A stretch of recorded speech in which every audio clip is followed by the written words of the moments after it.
জানি না কোন জন্মের কতখানি সুকৃতির ফলে আমার পিতামাতার আশীর্বাদে এবং আমার দয়াল শ্রী গুরুদেব শ্রী দেবগোপাল অধিকারী মহাশয়ের অসীম করুণায় আপনাদের মতো ভক্তের শ্রী চরণতলে এসে আমি দাঁড়াবার সৌভাগ্য লাভ করেছি। তাই আজ আপনারা সবাই মিলে আশীর্বাদ করবেন, আমি যেন আমার এই ভক্তি শূন্য হৃদয়ে আপনাদের যেন ভগবান এবং ভক্তির গুণকীর্তন আস্বাদন করাতে পারি। তাই আজ এই আসরে দাঁড়িয়ে দূর থেকে আপনাদের প্রত্যেকের শ্রীযুগলে চরণে জানাই এই অভাগিনী সুচিত্রা এবং তার ক্ষুদ্র সম্প্রদায়ের তরফ থেকে অসংখ্য অসংখ্য কোটি প্রণাম।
শ্রীকৃষ্ণ ভক্তবৃন্দ, ভক্তিমতী মায়েরা, আজ এই শুভ সন্ধ্যায় আমরা যে লীলা আস্বাদন করব, যে বিষয় আজ আমরা আস্বাদন করব, আজ আমাদের আস্বাদনের বিষয় অদ্বৈত প্রভুর পুনর্জন্ম। আজ আমরা অদ্বৈত প্রভুর পুনর্জন্ম লীলা আস্বাদন করব। তাই লীলা আস্বাদন করবার পূর্বে সবাই মিলে দুটি বাহু তুলে একবার বলুন, শ্রী গুরু নিতাই গৌর সীতানাথ প্রেমানন্দে হরি হরি হরি হরি হরি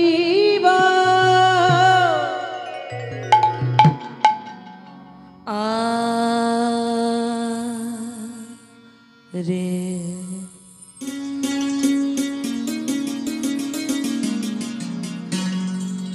আজ গৌরাঙ্গ চাঁদের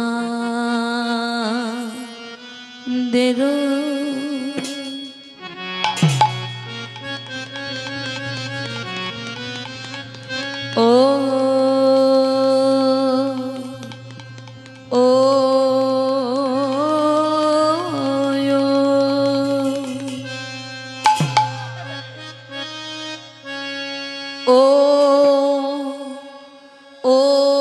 হে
গোরার আমার কিনা ভাবে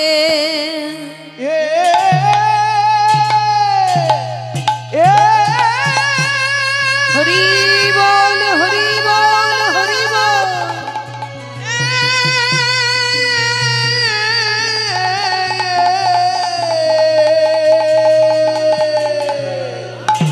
গোরার কিনা ভাবে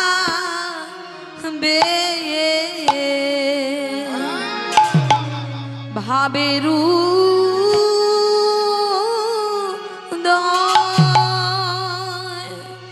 হো লো ও রে আহা মোরি আরে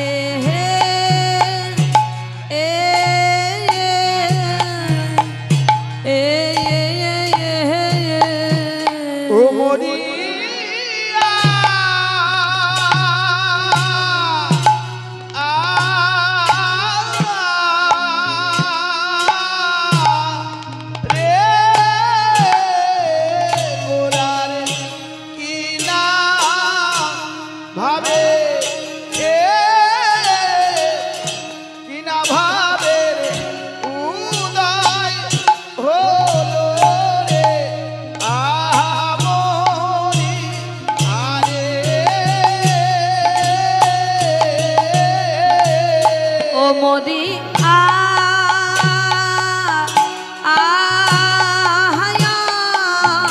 আহারে গোরার কিনা ভাবের কিনা ভাবের উদয় হলো রে আহা মোরি আরে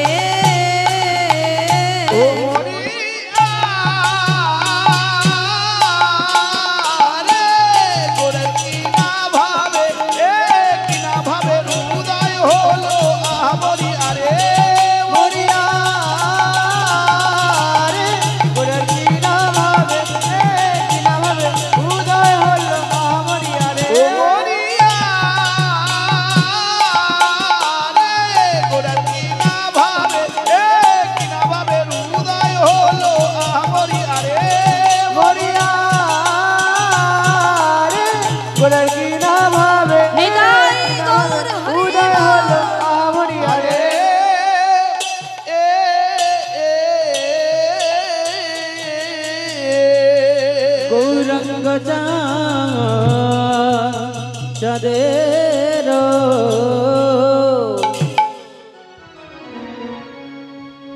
আর গৌরাঙ্গ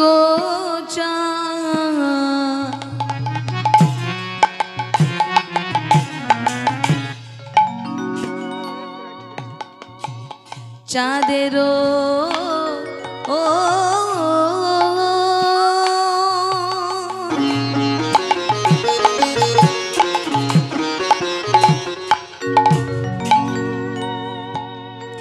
আজ গৌরাঙ্গ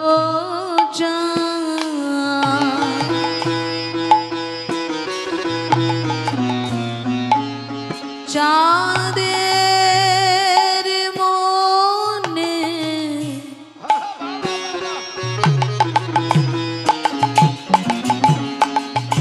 আজ কি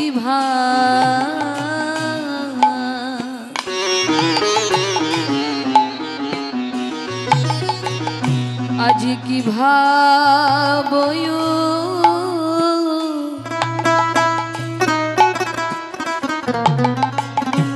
উঠিল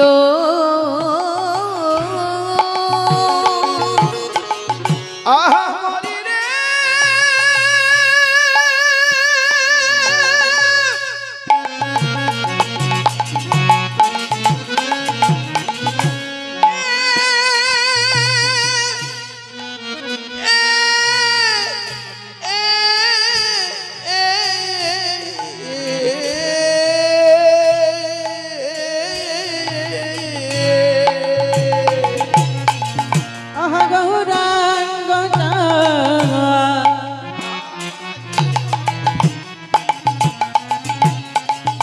চাঁদের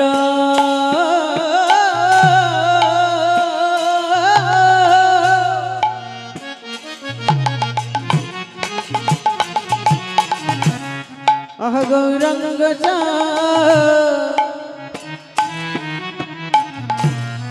চাঁদের মানে আহ কি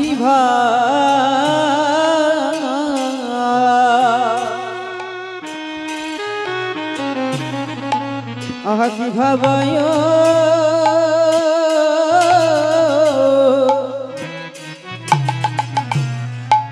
ও দিলা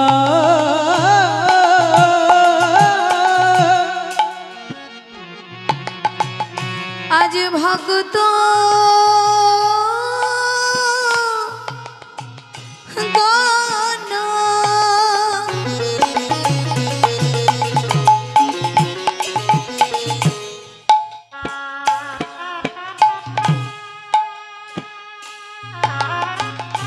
সঙ্গে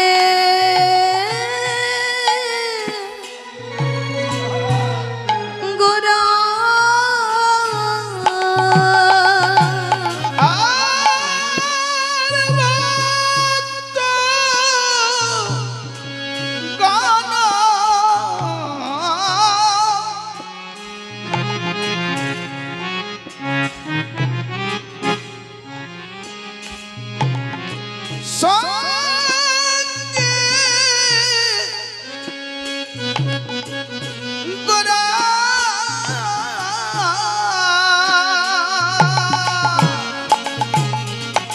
আজ ভগত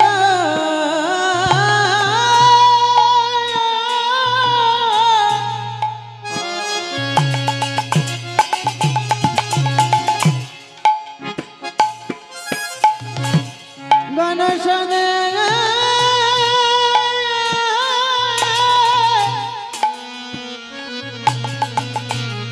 শনে গড়া ভক্ত গণ শনে গড়া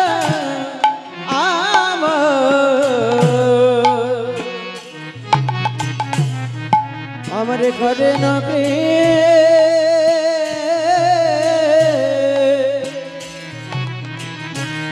কীর্তন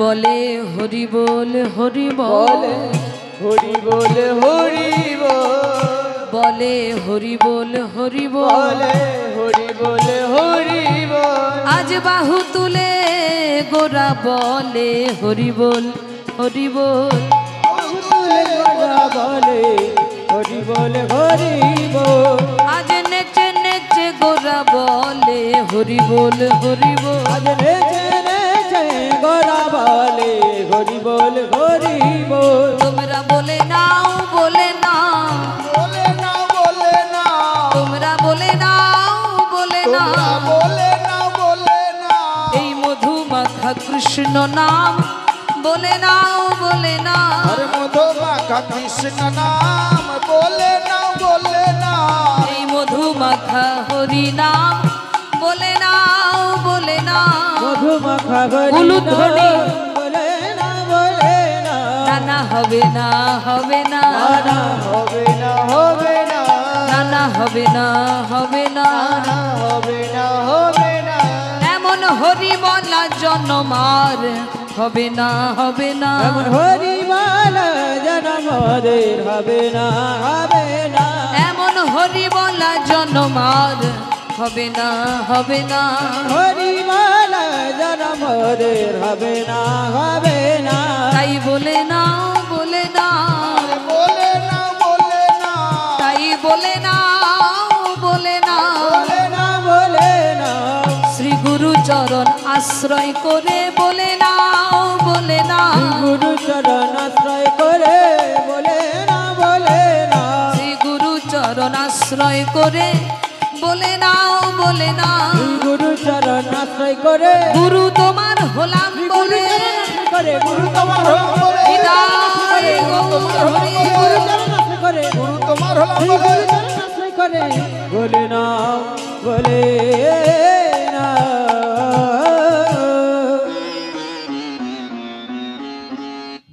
জয় নিতাই জয় গৌর। শ্রীধাম নবদ্বীপে শচী গর্ভরূপ সমুদ্র মাঝে অবতীর্ণ হলেন কলিযুগের ভগবান শ্রীকৃষ্ণ চৈতন্য মহাপ্রভু। আর অবতীর্ণ হয়ে আমাদের মতো পতিত জীবকে উদ্ধার করবার লাগি তিনি শ্রীবাস অঙ্গনে হরিনামের পাঠশালা গড়ে তুলেছিলেন। যেমন বাবা স্কুলে লেখাপড়া করলে যেমন আমাদের নিরক্ষতা দূরীকরণ হয়, এটা নিয়ে যাও ওখান থেকে।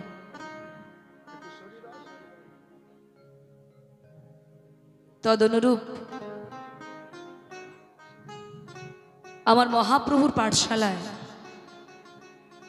যদি কোনো ভাগ্যবান ভাগ্যবতী উপস্থিত হতে পারে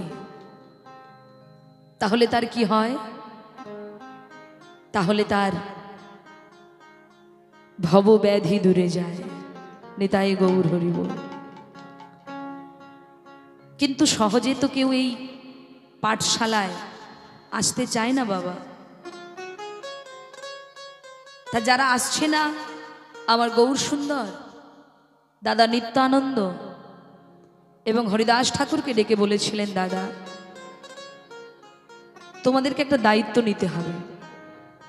কি দায়িত্ব? না নয়নে দেখিবে যারে কৃষ্ণ নাম দেবে তারে।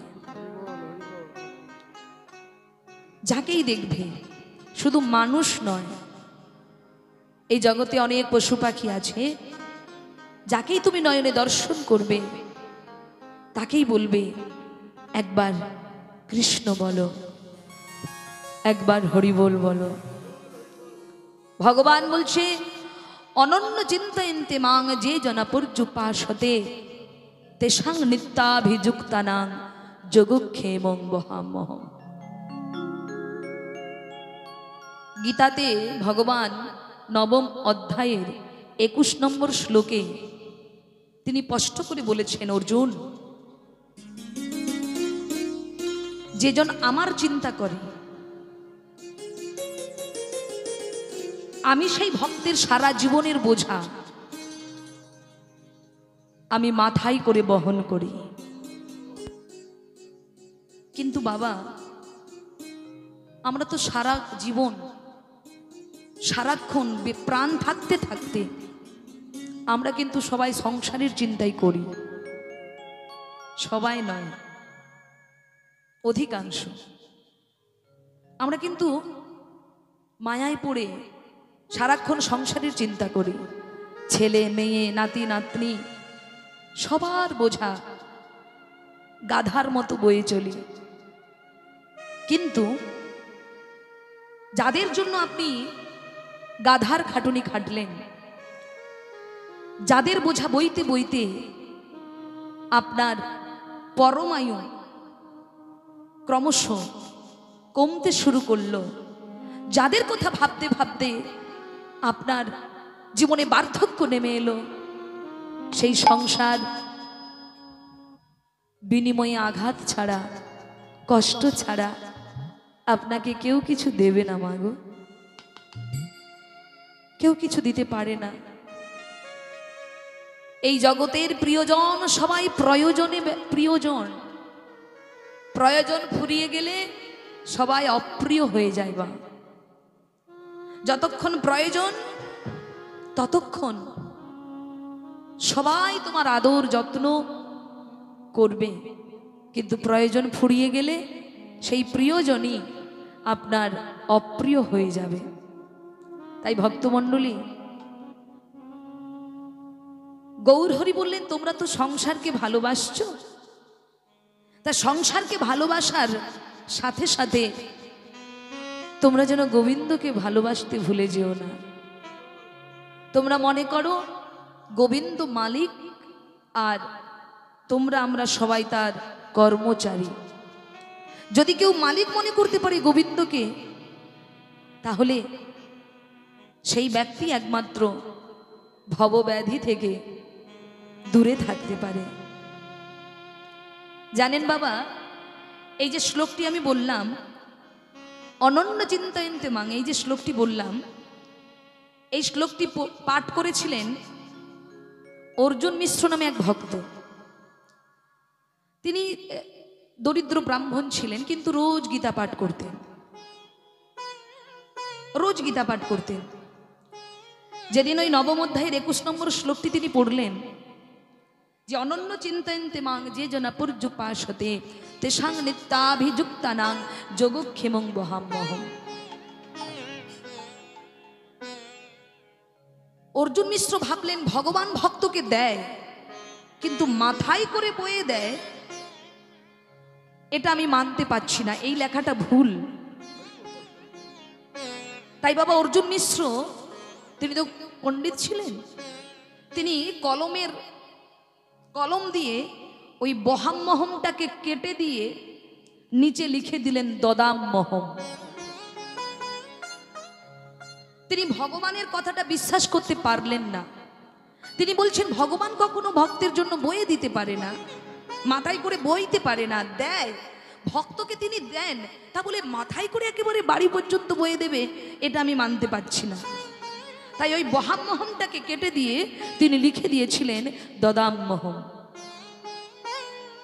কিন্তু গীতার বাণীতে যদি কেউ একটা আঁচড় দেয়, সে যে ভগবানের অঙ্গে লাগে বাবা।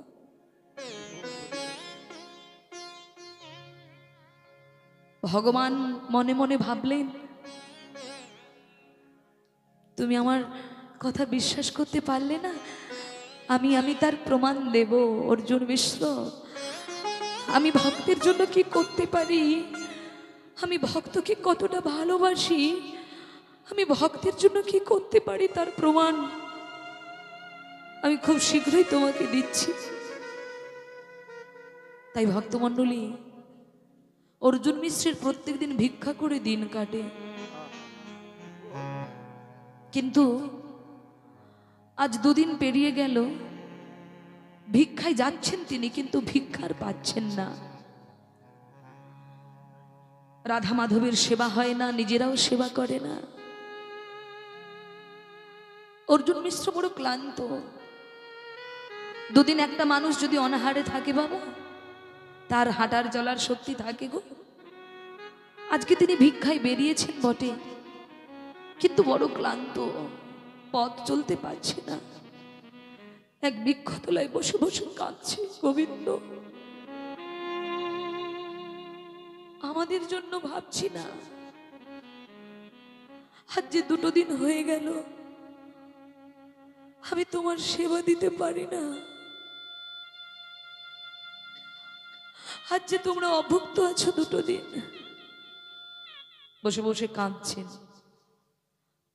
ভগবান মনে মনে ভাবছে, অর্জুন মিশ্র, আমি তোমায় প্রমাণ দিতে চাই আমি ভক্তের জন্য বইতেও পারি, আমি ভক্তের জন্য সব কিছু করতে পারি। তাই ভগবান দাদা বলরামকে সঙ্গে নিয়ে 2টি বালকের রূপ ধারণ করে, 8ম বর্ষ বালকের রূপ ধারণ করে 2 ভাইয়ে মাথায় 2টো বড় বড় পুটলি নিয়েছে বাবা। চাল ডাল শাক সবজি 1 মাসের বাজার 2টো পুটলিতে ভরেছে।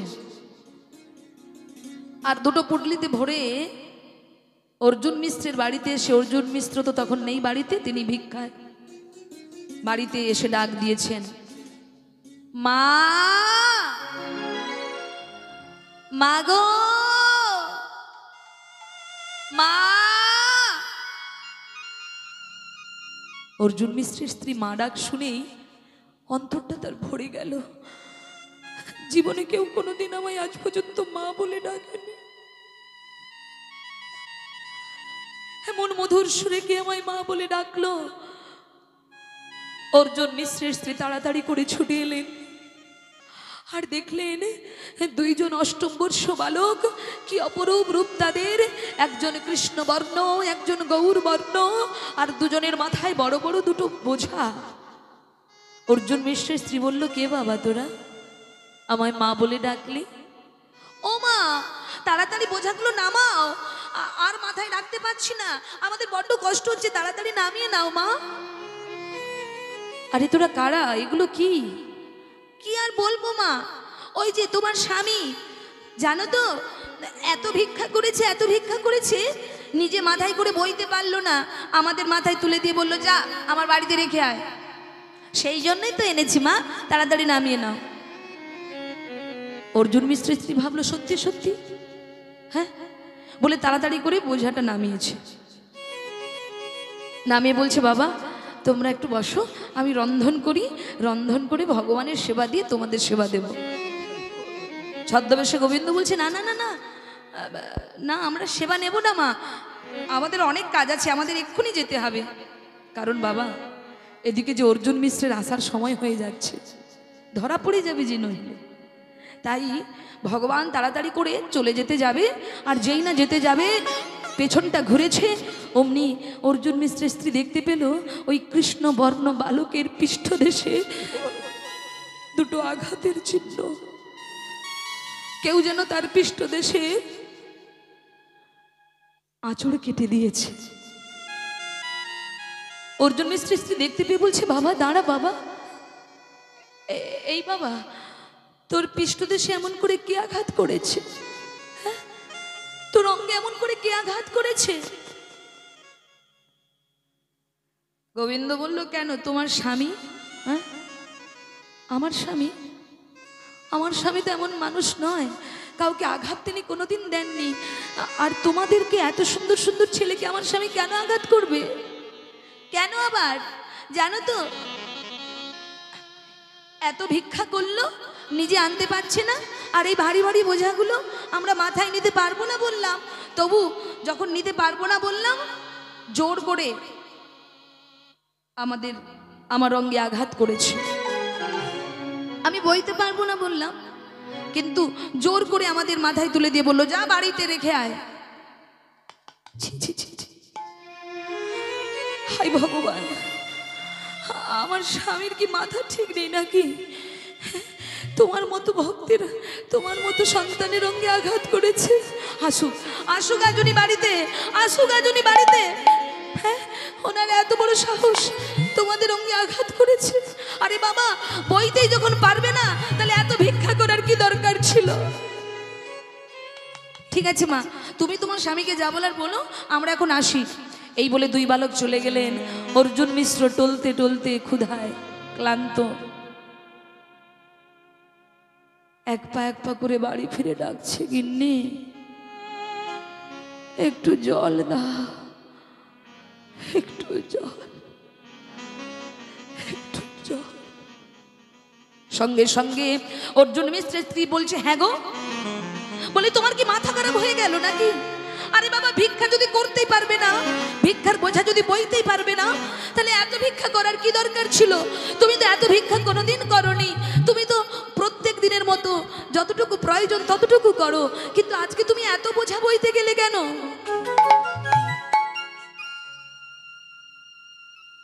অর্জুন মিশ্র বলে, কি বলছো তুমি?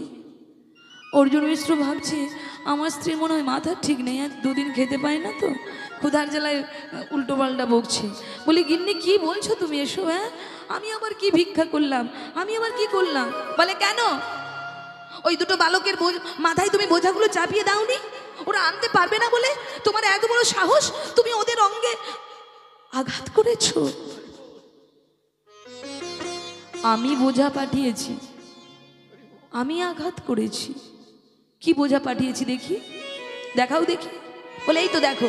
ঘরের ভেতরে নিয়ে গিয়ে দেখালেন, চাল ডাল শাক সবজি পরিপূর্ণ। আচ্ছা আচ্ছা, যারা দুজন তোমার এখানে এগুলো দিতে এসেছিল, তারা দেখতে কেমন ছিল? বলে, কেন? একজন কৃষ্ণবর্ণ, একজন গৌরবর্ণ, আবার তুমি বোঝাটা তারা নিতে পারবে না বলে তুমি ওই কৃষ্ণবর্ণ বালকের পৃষ্ঠদেশে দুটো আঘাত করেছ। অর্জুন মিশ্র তো ভক্ত বাবা, তিনি যত শুনছে অনুভব করছে আমি তো কাউকে আঘাত করিনি। হঠাৎ মনে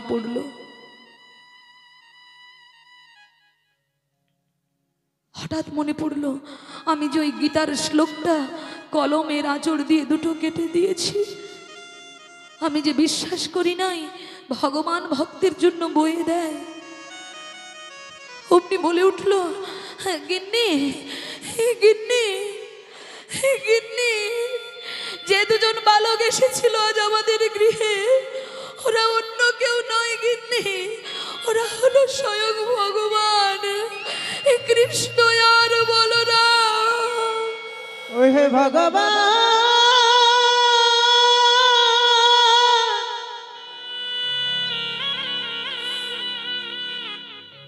ওই হে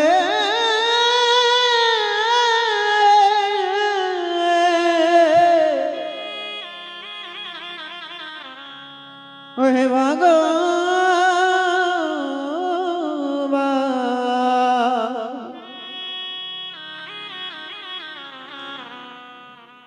ওই হে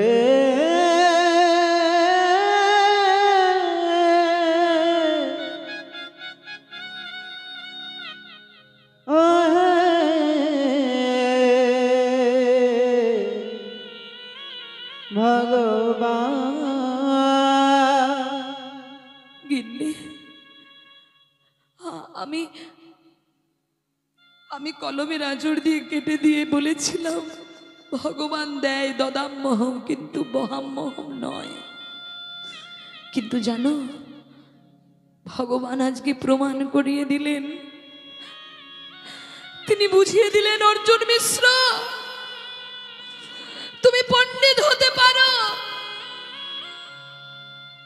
তুমি পণ্ডিত হতে পারো, কিন্তু তুমি আমার কথায় বিশ্বাস করতে পারলে না। আমি ভক্তের জন্য সব কিছু করতে পারি, আমি ভক্তের জন্য সব কিছু করতে পারি।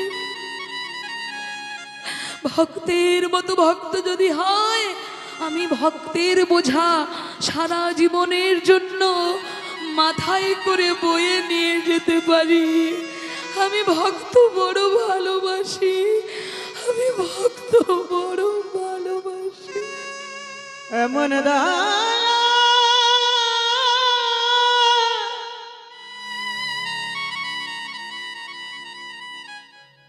আর হবে না, নিতাই গৌর হবে না গো।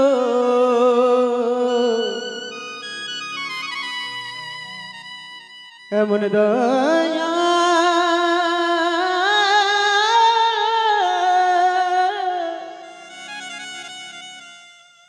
আর